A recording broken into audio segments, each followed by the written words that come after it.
হঠাৎ করে একটি রাজনৈতিক দলের প্রধানের আইডি হ্যাক হতে পারে না। দেশের কর্মজীবী নারীর প্রতি কটূক্তি করে জামায়াতের আমির এখন মিথ্যা কথা বলছে।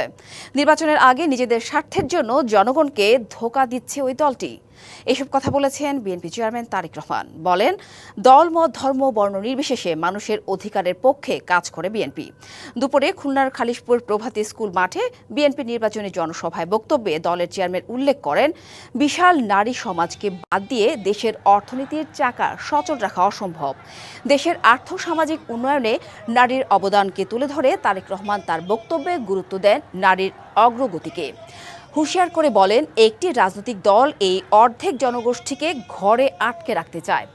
একই সঙ্গে জামায়াতের নারী কর্মীদের কাছে প্রশ্ন রাখেন, জামায়াত নেতার বক্তব্য অনুযায়ী তাদের দলের নারী কর্মীদের আসল পরিচয় কি?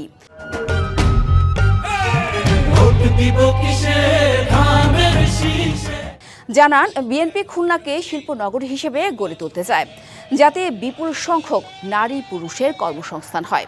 নির্বাচনের ফলাফল প্রকাশে নাকি এবার বিলম্ব হবে উল্লেখ করে বলেন, ষড়যন্ত্র জোরালো হচ্ছে।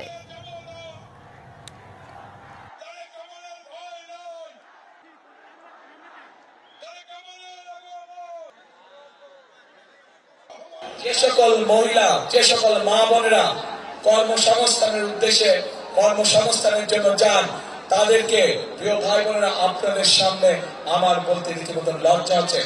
এমন একটি শব্দ সে আমাদের সব মা বোনদের জন্য ব্যবহার করেছে, যা এই দেশের জন্য একটি কলঙ্ক স্বরূপ।